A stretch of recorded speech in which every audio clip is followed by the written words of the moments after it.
like that, Joe? I love that, Chris! Is that what you guys came to see? For me, a big part of my drive was nobody ever expected anything out of me. He's a character, man. Apparently he's got the game where he can just get hammered and still function the next day. He's a much better person when he's not drinking. Drunk, making a total fool out of himself. I think his attitude sucks. As my career progressed, so did my drug intake. Cocaine came into the picture. If drugs and alcohol is a major problem, like there's nothing you can do. You can't do it on your own. You're going to need help. Oh, I'm done, man. You're good. Focus. I'm done. Stop it. Okay. Surprise, surprise! The king is back! Chris Leben's journey began in Portland, Oregon, where he grew up in a challenging environment. You know, just low income, a lot of methamphetamines, a lot of white trash. Part of the way you grow up, there was a lot of fighting in my childhood. I think most fighters have a similar story. Born in 1980, Leben was raised by his mother after his father left the picture. Mom did her best, but she had her own set of substance issues and emotional issues. My mom was hanging out with the wrong people. That was the lifestyle that I was brought up in. A hardship that would later fuel his fiery personality. She raised me, my brother, then my little sister came later. My older brother was an asshole. He used to beat me up and he made me pretty tough. We didn't have a lot. We never lived in the best neighborhood. I was hanging out with the wrong people. At home, like compared to my brother and stuff, I was much better. I wasn't stealing cars. I graduated high school and I wasn't doing crystal meth and other things. And I didn't follow him and my mom down that road. Just alcohol and your various mushrooms and stuff that you do when you're a kid. Spent a lot of years being mad at her for the way I was brought up and what I had to go through growing up. But as I got older, I realized that, you know what, she didn't have a lot either. Despite struggling academically, Leben found purpose in combat sports. You know, I have some learning disabilities. I really didn't learn how to read or write till after high school. Picked on quite a bit, made fun of also. Back then, with some of the people I was around, kids aren't nice to each other, man. I learned it's either sink or swim. I didn't know it, but the feeling of beating somebody, winning in a fist fight, there's not much that's more raw than that. He wrestled in high school and trained in boxing. Work ethic was never ever an issue with me. A lot of drive and motivation that I had as a youth was spite, you know. There was a lot of anger in me and a lot of spite in me. A lot of teachers and people in my upbringing that really thought I was going to amount to nothing. And there was a lot of, I'm going to prove you wrong. I'm going to be somebody. I'm going to be something. High school wrestling is the only reason I graduated. You know, and that's the only thing that kept me past and showing up was I was part of a team, and some of the wrestling people in high school I still stay in touch with. If it wasn't for that, I would have had no use for high school at all. Eventually discovering mixed martial arts. I was a fan of the UFC since middle school. I remember 1994. When the UFC first came out, you know, and I remember watching that with my friends and being like, that's what I want to do.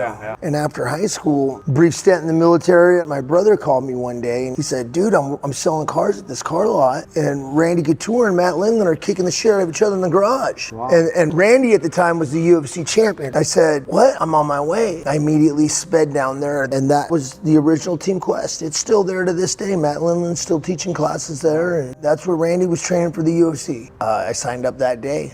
I had no professional fights, no sanctioned fights. I think I'd only been training maybe 6 months by the time I got my first fight. After a 4-0 amateur run, Leben turned pro and stormed through the regional circuits. I think fighting was always kind of a calling for me. It kind of is the best form of therapy that there is, you know, for a lot of troubled youth, and it certainly was for me. And I don't really know where it came from. All I can say is I'm lucky enough to have known what I wanted to do from a very young age. He won his first 5 fights and also becoming the inaugural WEC middleweight champion. In these early years, he defeated notable up-and-comers like Benji Radach and Mike Swick, showcasing the heavy hands and toughness that would become his trademark. By the time he was picked up for a new reality TV project in 2005, Leben had built a reputation as a brawler with knockout power and a penchant for chaos inside the cage. Leben's big break came on The Ultimate Fighter Season 1. The first big shot for you was the call for The Ultimate Fighter, right? At that time, I had I think maybe 14 fights going into The Ultimate Fighter, and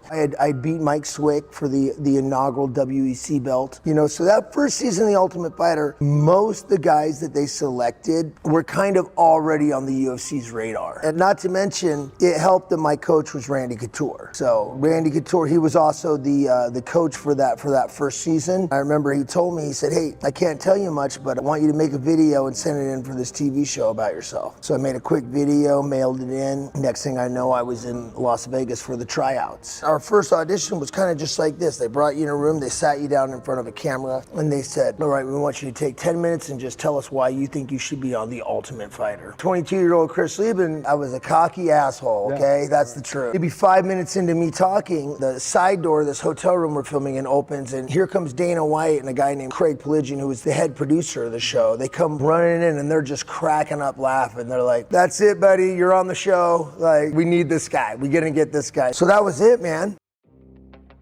He quickly emerged as the show's most controversial and outspoken character. The house is nice. It's pretty slick, pretty posh looking house. You wasted. Quit playing games. Ultimate drinker. I would be here if I didn't smash kids. Who wants what? Who wants a beer?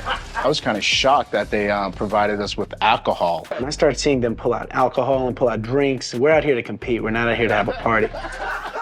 The original bad boy of Tough, with his dyed red hair and wild antics, Leben made himself a central figure in the season's drama. You had a unique reputation on that series, right? Yeah. I had some struggles. You know, I was probably, I was definitely drinking a little too much on that show, getting a little too wild. Chris just starts getting hammered.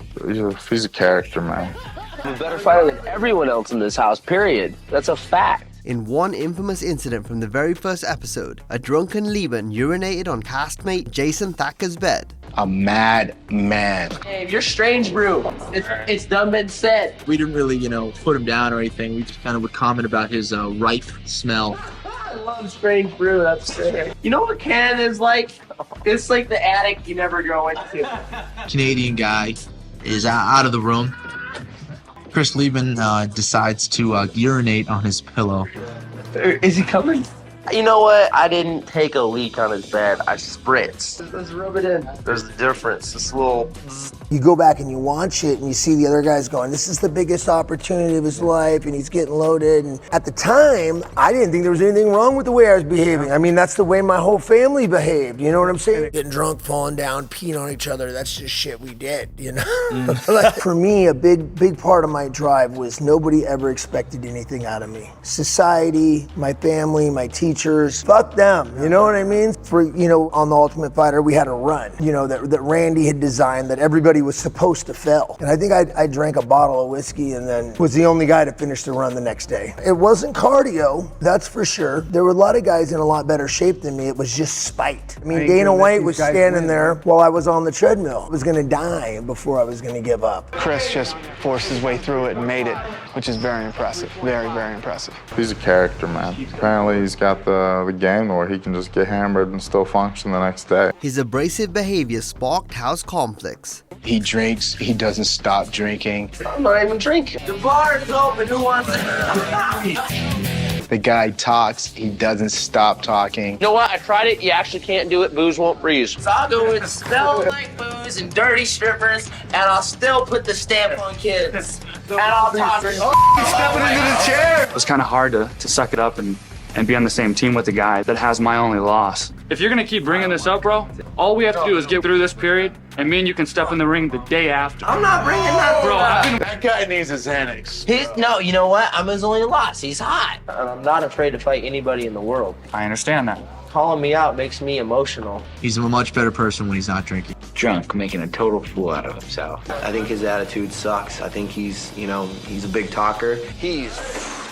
I wanted to choke that kid. I definitely like to fight Chris. Hard to get some sleep with Chris Leben drinking 40 ounces of beer all night and being loud and laughing. Guys come in here this morning under a swarm of negative energy. And a lot of that negative energy is coming from you, Chris. You're getting under everybody's skin. You're giving your own teammates a hard time. And that's not going to fly. Thanks. I think that should be kicked. He committed suicide is what Leben did. He'll be like, the cat smasher.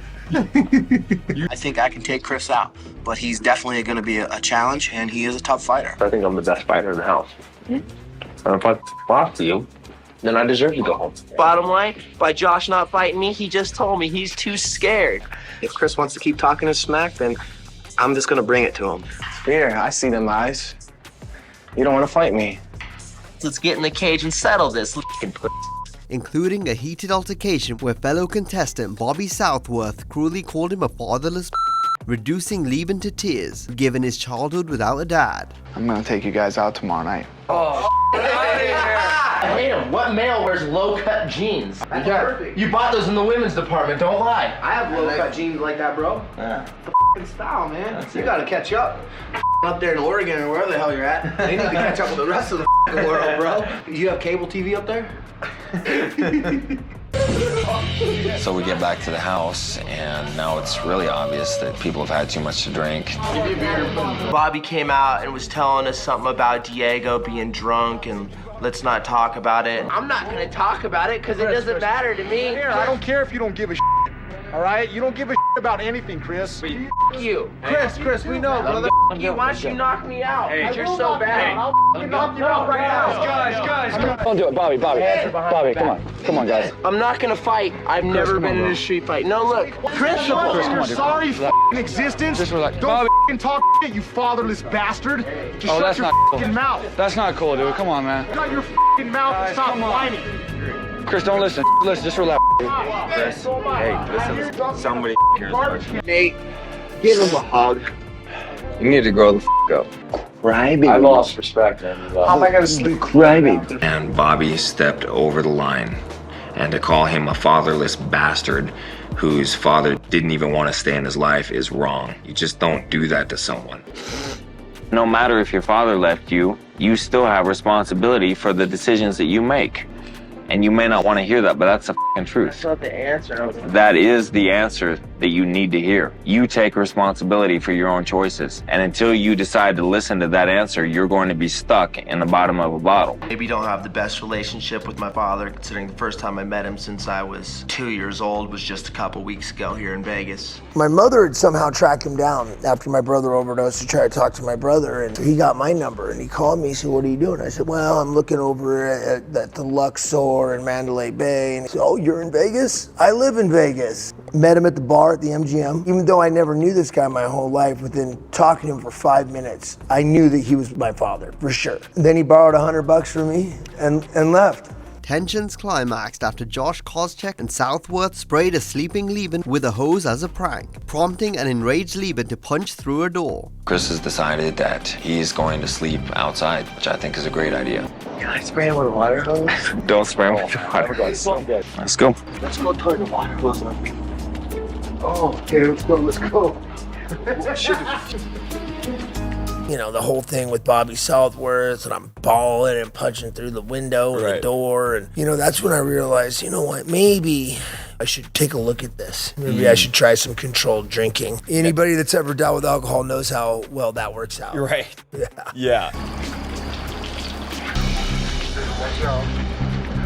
Alls I remember is waking up to their shallow souls laughing at me while they're pouring that water on me. After the water got poured on me, don't remember a thing. Chris, I'm at the mirror. Bobby's standing there laughing at me. Do you remember having one thought right before I just was gonna blast him? Chris, you're not gonna give your dreams up to such a bottom crawler. Intentions were to just spray around him, but that didn't happen. I kind of went a little bit overboard. Koscheck doesn't even have the balls to face the person that he sprayed down with the hose. He runs away like a cowardly little girl. And through this whole situation, Bobby Southworth is laughing. I'll go to jail living with that mother. Whatever, dude. It's a prank. If you can't live up to it, he's gonna cry. That. I'm an instigator, you know, and I instigated it. And, you know, when you have a few cocktails, of course, you want to see how far you can push somebody to see what they're going to do next. UFC President Dana White intervened and scheduled an immediate grudge match between Leben and Koscheck. I'm going to put on the war makeup, get ready for battle. Dye it blood red so it matches the blood that I'm going to have flying everywhere when I fight. Chris has an overwhelming style. He's wide open. He hits very hard. Leben lost the fight by decision, controlled by Koscheck's wrestling, but his emotional volatility and refusal to back down had made him a star of the show. Next time, why you should hold me on the mat? You didn't hurt me at all. Hey, it's a win. It's a win. You know what they don't want to see in the UFC? Somebody just lays and rolls around on the ground. You're a real exciting fighter. It's a win. You're a real exciting fighter. You hold me down, you little go home. Chris is an emotional guy anyway. He fights with a lot of emotion. He has a lot of intensity. No doubt, he's a tough, ballsy kid. He's probably one of the toughest kids in here. But mentally, he's very weak. I think Chris understands now that he's not invincible. He's going to have to change some things in his life and change some things about him personally if he's going to take that next step and be a world champion, be a world-class fighter. Despite the setback, Leben got another chance on top when a teammate's injury put him back in the competition. What's up, buddy? I'm back. I hear you back. Serious? I need you. Go. He advanced to the semi-finals, but was stopped by Kenny Florian due to a cut. Though he didn't win the reality show, Leben's larger-than-life persona and gutsy fighting style captured fans' attention. By the season's end, he had become one of the names that had helped put MMA on the map for reality TV audiences. The Ultimate Fighter 1 finale in April 2005 gave Leben a measure of redemption. He faced Jason Thacker, who demanded payback for the bed incident. Leben defeated him in just 95 seconds in round 1. After the quick TKO, Leben even apologized to Thacker for his behavior and claimed he'd quit drinking in reflection on his antics. The show transformed Leben into a household name for MMA fans, marking the rise of the Crippler as a prominent figure in the UFC's post-tough boom. From the bottom of my heart, I'm fucking sorry, man.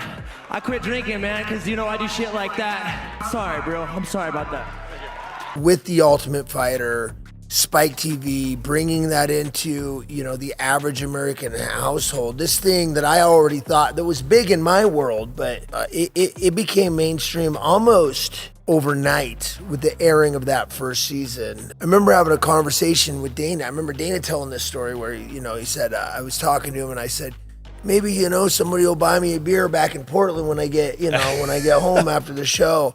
Fuck, I couldn't walk through the shopping mall after the show. I couldn't without being stopped. I couldn't, you know. From that airing of that show, my life changed. With his reality TV fame, Leben entered the UFC middleweight ranks as a must-watch fighter. I started the UFC because of that show with a very polarized audience. Like, either you loved me or you hated me. It was one of the two, you know. Everybody that approached me was excited to see me and loved me. Did you ever squash the beef with Josh from The Ultimate Fighter? I mean, kind of, you know, I did for sure with Bobby. Truth is, man, I ain't got time for that shit. But a long time ago, that's, you know, I ain't worried about it. In the UFC's series of Fight Night events, Leben went on an impressive win streak. He fought on the first 6 UFC Fight Night cards, the only fighter to do so, and racked up 4 straight victories. During this run, he showcased a well-rounded game in addition to brawling. He edged out Canadian Patrick Cote by split decision, submitted Edwin DeWeese with an armbar, knocked out veteran George Rivera in the first round, and outpointed Luigi Fioravanti. These wins established Leben as a top contender in the division. Fans gravitated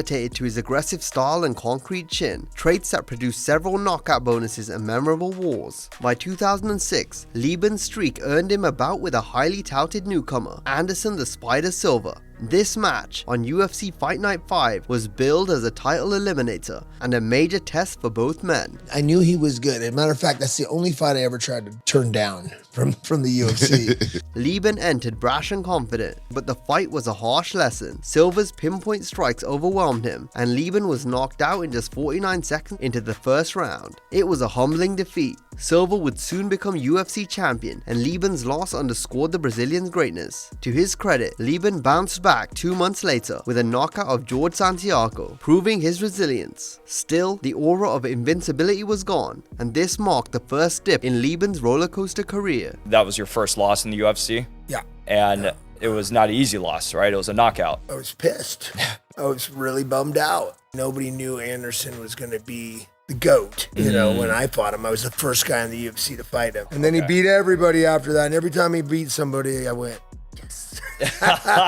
Leben hit a rough patch in 2007, dropping consecutive bouts that halted his momentum. He was submitted by Jason McDonald at UFC 66, then lost a close decision to Caleb Stance in a fight of the night slugfest. Despite these setbacks, he remained a fan favorite thanks to his never say die attitude. One fight in September 2007 epitomized that spirit, facing Terry Martin in a Fight Night headliner. Leben was rocked badly by punches and nearly finished, only to roar back in the third round and score a dramatic knockout while half dazed. That comeback KO over Martin, delivered with a single sweeping left hook, had the crowd on its feet and earned him another knockout of the night bonus. It was proof that in a Leben fight, anything can happen. His brawling prowess continued to shine in early 2008, where he knocked out Alessio Sakara at UFC 82, again winning the event's knockout of the night honor. Leben's string of highlight reel finishes and gutsy performances solidified his impact on the sport. Alongside fellow Tough One alumni, he was helping the UFC gain mainstream traction by delivering guaranteed action every time out.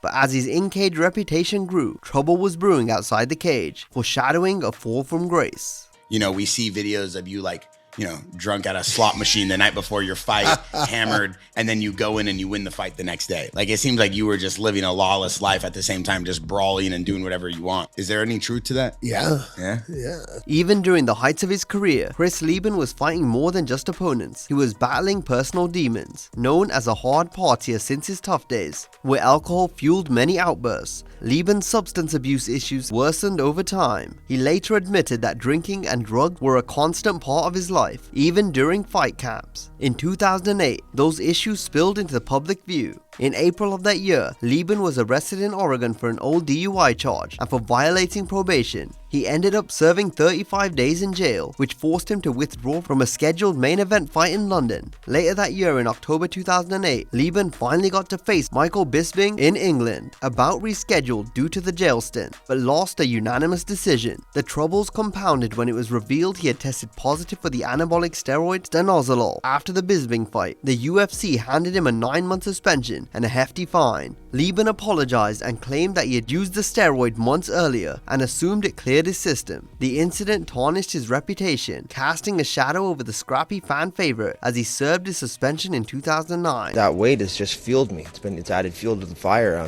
You know, after the layoff, you know, I need to get back in there and turn it up and get on the right side of things. You know, it was a mistake that I made, and I apologize for that. I was wrong. I saw you explain it a couple of places. You can explain sort of why you did it.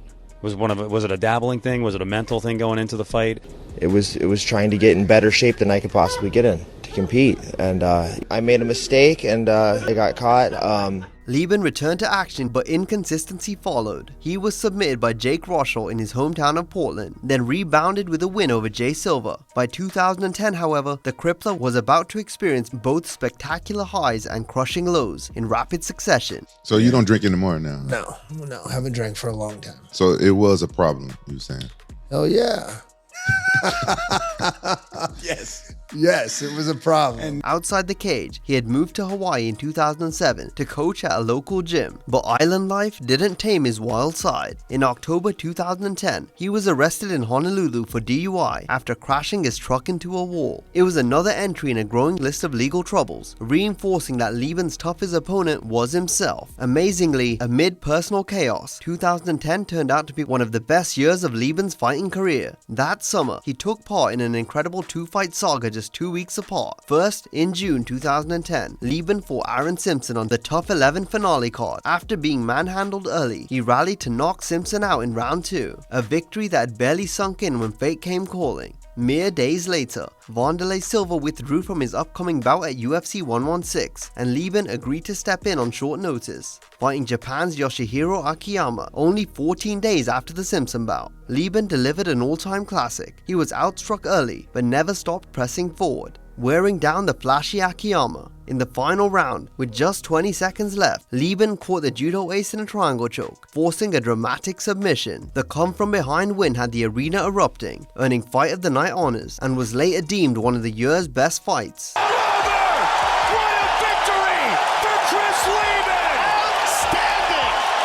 Derdog named Leben the 2010 Comeback Fighter of the Year for his heroics during that 2-week whirlwind. In his post-fight interview, the ever-bold Leben even called out Wanderlei Silva for a future showdown, showing that his confidence was sky high. Awesome performance here tonight. Did you like that, Joe? I love that, Chris. Is that what you guys came to see? Daniel was supposed to have this fight. I want him next. By now, Chris Leben's warrior spirit was cemented in UFC lore. Fans loved that he was a throwback brawler, someone who could absorb huge punishment and still find a way to win. His toughness and iron chin were nearly as famous as his left-hand power. In fact, trying to hurt Leben often backfired on opponents. He seemed to get stronger when stunned, entering a zombie mode where he'd stalk forward and swing for the fences. This made for some thrilling and reckless fights. In July 2011, Leben finally got his wish to fade Pride legend Wanderlei Silva at UFC 132. What biggest fight stands out in your fight career? Wanderlei Silva was one of them. Wanderlei Silva was my hero. He's probably my favorite fighter of all time. And I asked Dana for years for that fight. Dana called me and I was in Hawaii, I was driving my truck, and first thing he said was, "Hey, be careful what you wish for, kid." He said, "You're fighting Wanderlei." I said, "That's great." And I hung up the phone and then I went, what did I do? Why would I choose to do this to myself? Fear is very motivating. It was a meeting of two ferocious brawlers and it ended in a blink. Leben blitzed Silva from the opening bell, landing two huge uppercuts in the clinch that knocked the axe murderer out cold in just 27 seconds. It was the fastest KO of Leben's career and arguably the peak moment of his rise, defeating a fighter he'd idolized in highlight reel fashion. That victory had fans talking about a potential title run for Leben, but it would unfortunately be his last great night in the UFC. This is the biggest win of your career. Talk to us. I can't believe it's real, Joe. Holy shit. I know you said think before you talk, but how do you think after that? Yeah! Wanderlei, I love you. You are my hero. Thank you for honoring me with that fight. Thank you. Not long after the Wanderlei Silva fight, the cracks in Leben's life began widening. In January 2011, prior to fighting Silva, he had been knocked out by Brian Stann in a stunning upset on New Year's Day. Following the Silva win, he was matched with rising contender Mark Munoz in November 2011. That fight did not go well for the crippler. Munoz's wrestling and ground and pound wore him down, and a deep cut over Leben's eye forced his corner to stop the fight after the second round. Things got worse when it came out that Leben had tested positive for painkillers, oxycodone and oxymorphone, after the Munoz bout. As my career progressed, so did my drug intake. Cocaine came into the picture. I tested positive for both Percocet and Oxycontin. It was the stress and anxiety. I took them the night before the fight, even though I knew they were going to test me. The UFC suspended him for 1 year, and UFC President Dana White publicly expressed disappointment, noting that Leben needed to get his personal issues under control. This was Leben's second drug-related suspension. I want Leben to get up every day and be a part of society and have to do something,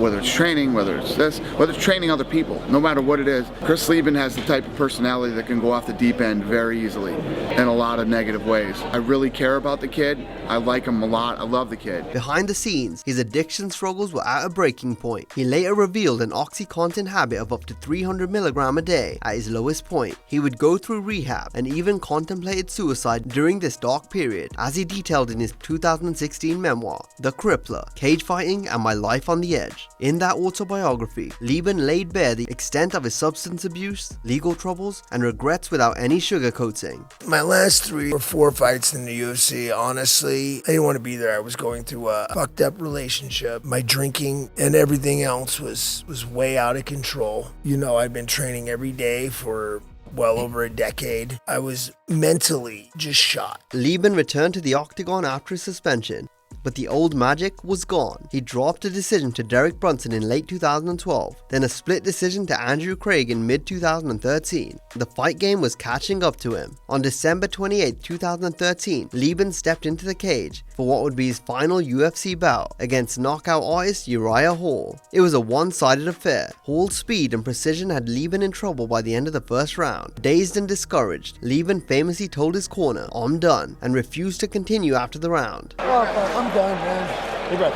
Focus. I'm done. Stop it. Okay. The TKO loss was his 4th defeat in a row. At 33 years old, with 22 UFC fights under his belt, Chris the Crippler Leben decided to walk away. In January 2014, Leben announced his retirement from MMA, ending a tumultuous 11-year professional career. He cited the increasingly stacked middleweight division, his recent losing streak, and concerns about his long-term health as reasons for hanging it up. My last fight in the UFC, I quit on the stool. I didn't get beat. I didn't get choked out. You know, the crippler, the guy that would die before he'd quit. Right. You know what? Fuck it. I've done enough. Yeah. I've made my money. I just don't want to do this. Amazingly, despite the wars he'd been in, Leben noted that he had never needed any major surgeries, but he knew the wear and tear would catch up if he kept going. Upon retiring, he planned to focus on coaching at his new gym in San Diego and on living a healthier life after years of chaos. It appeared to be the end of the ride for one of MMA's most colorful characters, a chance for Leben to finally conquer his personal demons outside the spotlight. Unfortunately, retirement didn't immediately resolve Leben's personal struggles. After that last fight in the UFC, shortly after that, my wife left me. Everything went bananas. Spent a good deal of time downtown on vacation. Got out, had nothing. Had a bunch of tax debt, and shit was not good. Barely making enough to survive. Then I got another DUI that the court and I decided I should go to these AA meetings. You know, thank God for that, because I went in on a court card, but I stayed. In 2015, his life hit an all-time low with a serious legal incident. That June, a distraught and intoxicated Leben broke into the San Diego apartment of his estranged wife, violating a restraining order in the process. Police arrived to find a .45 caliber pistol belonging to him on the bed, along with evidence of vandalism. The situation led to a slew of charges, including 11 counts of disobeying a court order and a felony weapons charge. In August 2015, Leben pleaded guilty to the weapons charge and misdemeanor vandalism and was sentenced to 120 days in jail. Unfortunately, I'm going through a divorce with a newly made lawyer. She more or less turned in an illegal firearm that I had. Yeah, you can't have machine guns in Southern California. Apparently that's illegal. That's my bad. I'll claim that one. She turned it in and then kind of wrote a bullshit TRO that they threw out. They threw everything out, obviously, because nothing was true except for the fact that I did have an illegal firearm. Did you have any of those moments where it was really tough for you to get by? Between us, this is my 15th trip to jail. So wow. Not my first time. Plus 3 years probation. This stark fall from grace could have been the tragic end to his story. However, those months in jail proved something of a turning point. Leben later admitted that he did a lot of soul searching and even taught himself to read and write better by devouring books while incarcerated. After being released, he committed to getting sober, and as of 2015, Chris has maintained that he's been clean and sober ever since. Good, genuine people that really just were throwing it out there. Hey man, you want to stay sober? Come hang out with us. I started to really surround myself and embed myself in the community. I had that support that I needed. Around this time, Leben also had to confront a scary health issue. Despite resolving to refocus on life, he still felt the itch to compete. In early 2016, he signed a deal with Bellator MMA, hoping for a comeback in a new promotion. But during the medical screening, doctors discovered a life-threatening heart condition. I tried to sign up for Bellator because I really needed money. Turns out, cocaine is not good for your heart. His left ventricle was enlarged and not pumping properly. Essentially, Chris Leben's heart was failing him, likely a consequence of years of physical strain and possibly substance abuse effects. The Bellator comeback was immediately cancelled, and he was told that fighting again could cost him his life. At 35, it seemed the door to competition was closed for good. This health scare was a sobering moment that forced Leben to prioritize his well-being. What damaged me, I think, a lot too was, being in the UFC, being on TV, there's a lot of people that I thought were my friends, I didn't realize that, when I had the money and the drugs and the chicks and was buying the drinks and, they were hanging around. That shit was gone. Those dudes were gone. Yeah. That was hard. I've seen the heartbreak, and I've also seen people that have gotten the miracle. Yeah. So that is what keeps me sober. He underwent treatment and monitored the condition closely. With active competition off the table, Leben shifted his energy towards more positive endeavors. True to his 2014 promise, he worked as a coach and opened a training center in San Diego, mentoring young fighters and sharing the wealth of his experience. He also pursued a role in fight sports beyond being a fighter. In 2016, Leben completed legendary referee Herb Dean's officiating course, becoming a licensed MMA referee in California. He spent the next couple of years refereeing on the regional circuit, honing his new craft. In 2018, fans were surprised to see Leben step back into the spotlight at major events, not as a fighter, but as a referee at the Golden Boy Promotions MMA show. Seeing the former UFC slugger officiate fights was a sign that Chris Leben was carving out a healthier, more sustainable place for himself in the sport. Remarkably, later in 2018, Leben received medical clearance that his heart condition had improved enough to allow a return to competition. With the itch to fight still strong, he made an unexpected comeback, this time in the world of bare-knuckle boxing. I got sober and then I fell in love with training again. When I started beating up all the 20-year-olds in the gym, that's about the time that Bare Knuckle called me. Then that night, I went online and I started watching some of the fights. I'm like, small ring, hands only, like nowhere to run. Like, and again, I love your hands. This sport was made for me, you know? So I called him back and I said, let's do it. In November 2018, Leben fought fellow UFC veteran Phil Baroni in the debut event of the World Bare Knuckle Fighting Federation. He won by first round TKO, proving that even in his late 30s, he still packs a punch. However, the event turned sour when the promotion failed to pay fighters. Leben had to sue the organization for $90,000 in owed salary. Undeterred, he moved on to the better organization, Bare Knuckle Fighting Championship. In April 2019, Leben made his BKFC debut and scored a 25-second knockout, reminding fans of his old blitzing style. He would fight 2 more times in BKFC, a decision loss to Dakota Cochran after a late opponent switch. But the thing was, I fought all 5 rounds of that fight. You can never right or wrong, but it let me know that, hey, that guy that quit on the stool, that wasn't you. That was the alcohol and everything else you were doing. Ultimately, I decided to do 1 more fight after that one. It's going to be my last hurrah. BKFC knew it. I knew it. My friends and family knew it. Let's do it 1 more time. Went out, scored a first-round knockout against a super tough opponent. And, you know, not too many fighters get to go out on a W. That night, with his family watching, the 40-year-old Leben announced he was officially retiring from combat sports for good. A little bittersweet, but, you know, I feel good. Metaphorically, I'm taking the gloves off. I know we don't wear them anymore, but it's over. And I'm at a different point in my life now. Yeah. Or maybe it's like my financial well-being doesn't depend on me performing, you know. I can rest. I can rest. Yeah.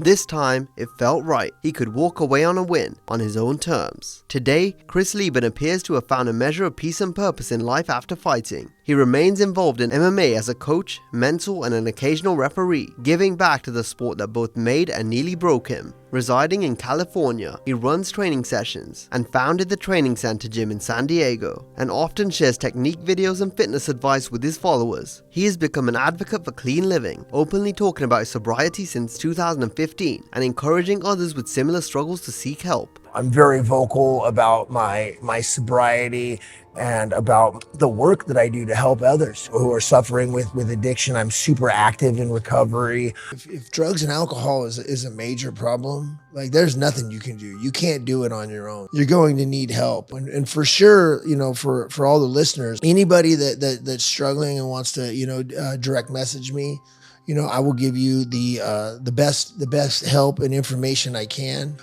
If not on the internet, I'll definitely try to point you in the right direction. So please reach out. Yeah. What's your Instagram? Chris Leben MMA. The same man who once embodied chaos on a reality show now preaches discipline, healthy living, and balance. In early 2022, Leben faced a serious bout with COVID-19 that landed him in hospital. You had a near-death experience, huh? I got COVID, and I had COVID once before. The first time I beat it, no problem. I was like, well, there's just no need to get vaccinated at this point. So I took all the stuff you're supposed to take, the ivermectin and everything, and I continued to sit in my sauna and sweat at home, beat it, did a camo show, went back to the gym down here, and I was training. I just couldn't catch my breath. It progressed substantially. So what it had caused me to get ammonia in my lungs. The ammonia swole up, which caused all this pressure around my heart, which caused my heart to go into AFib, which ultimately caused my kidney and livers to shut down. Wow. And my lungs shut down. So my heart, my lungs, my kidney, my liver, I was septic. Everything shut down on me, and you know, what are the chances I'm gonna live, doc? And he said, well, I'm cautiously optimistic. Ultimately, I went on a respirator, make that last text. I sent out that last text and said my goodbyes, you know, and you know, you're sober. I did, I said a prayer with my friend. I said, God, if do with me what you will. A few days later, my buddy said, he was in the room, so he said it was a miracle. Your blood oxygen started going up. An hour later, they were like, I think we could take him off the respirator and wake him back up. It was, I don't want to say miracle, but you're the most alive when you're closest to death. Crediting his improved lifestyle for helping him pull through. These days, fans might see him make the rounds at MMA events, in an officiating capacity or as a guest fighter, and interacting on social media, where he's candid about his past and hopeful about the future. Because a lot of people don't understand that not only are you one of the most legendary MMA fighters, but now you're starting this new career as a judge, as a ref. Yeah. We saw the Herb Dean video. I was amateur here in California for like 5 or 6 years before I ever went pro, maybe 2 years ago. As a judge or as a ref? Both. Initially, I did Herb Dean's course, which is, for MMA is the only way to go. Really? Yeah, the only way in, at least in California, you got to pass that course. So I had to shadow another referee for a while. I had to learn the ropes, and then I was amateur for a little over 4 years. Before finally I got the call to start doing some professional stuff, which was relatively recently. So I'm super excited that my career there is moving forward. Hopefully you'll see my face back inside that UFC cage once again. Chris Leben's life had truly been a tale of highs and lows, a rise and fall that ultimately became a redemption story. In the cage, he was never the most polished or athletic fighter, but his heart and sheer toughness made him a legend. He compiled 22 wins in his MMA career, 12 of them in the UFC, and 12 knockouts, and earned a reputation as one of the UFC's most reliable action fighters. He collected 4 Knockout of the Night bonuses and 2 Fight of the Night awards, thrilling fans with his blood and gut style, and his persona on The Ultimate Fighter 1 remains iconic. That season's success, bolstered by Leben's drama and the finale's epic fights, helped catapult the UFC into the mainstream. Chris the Crippler Leben was a fighter who bled for the sport's early glory, stumbled in very human ways, but got back up to reinvent himself. I have come to believe, because I'm a prove-it guy, when I look back at my life, that there's been some fucking divine intervention. There's no other way I should have been able to overcome all these things unless there was an outside force. I didn't do it. It wasn't me. Something has picked me up, something has pushed me along, and something keeps helping me out. Now in his mid-40s, sober and wiser, Chris Leben's journey continues, not with punches and kicks, but with the hard-earned knowledge he can pass on to the next generation. It's a fighting life he can be proud of. Going back, if there's anything I was going to change, honestly, it wouldn't be anything, because I'm where I am at today. I'm sitting here talking to you right now because of that chain of past events that I went through. To be honest, where I'm sitting right now, I'm so excited to find out where it's going to lead me. Continuing on this path, the way things have been working out for me, another 2 years, 3 years, 5 years. Where am I going to be at? What am I going to be doing? Am I going to be reffing the UFC? Is my gym going to be successful and I'm going to be able to open more? Am I going to be able to be more proactive in the community? Sky's the limit. If you enjoyed this video, please hit the like button and subscribe to the channel. Have a great day, and I'll see you next time.